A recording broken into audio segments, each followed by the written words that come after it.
Chapter 25. A Reward.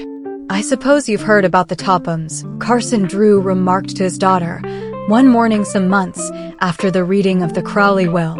Why, no. What about them? They're practically in bankruptcy. Richard Topham has been losing steadily on the stock market of late.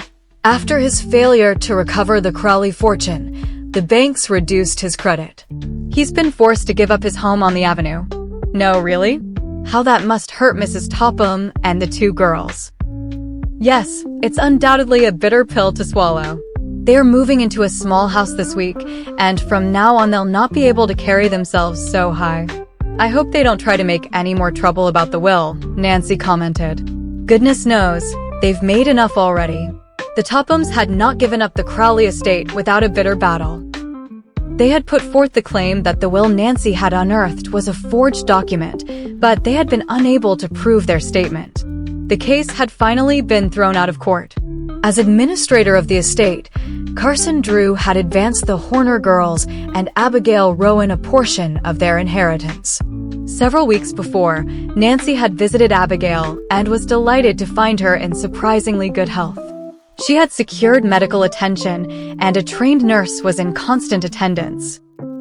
I believe I'll run out into the country today and visit the Horner girls, Nancy told her father. They telephoned yesterday and asked me to come. They hinted they had something special to tell me.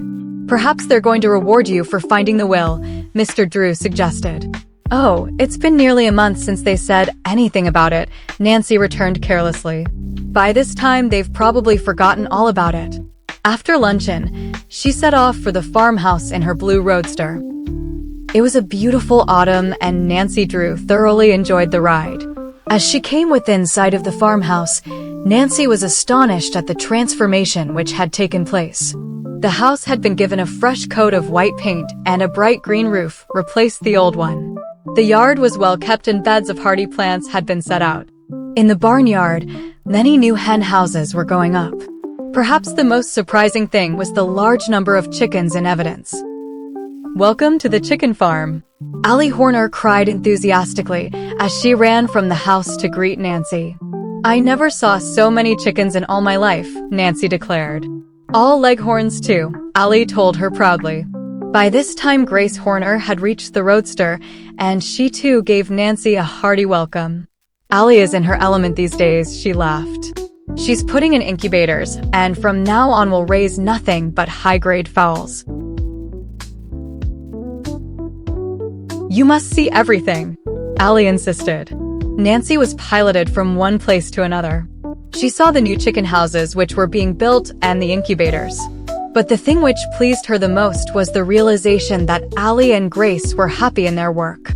Well, I must be getting back to River Heights, she remarked after a time. Oh, you can't go yet. Allie interposed with a quick glance at her sister. You tell her, Grace.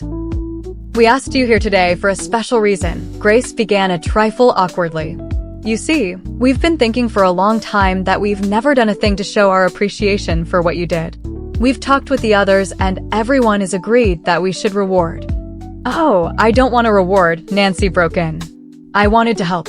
And anyway, it was fun for me. But we wanted to do something really handsome, Allie cried in disappointment. It doesn't seem fair not to give you a reward. There's one way you can reward me if you really want to, Nancy said after a little hesitation.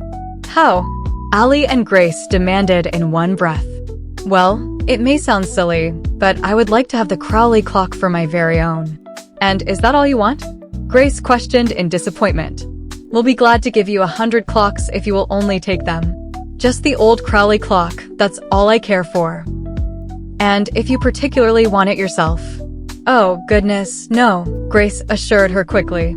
It doesn't keep particularly good time, and we have more heirlooms now than we know what to do with.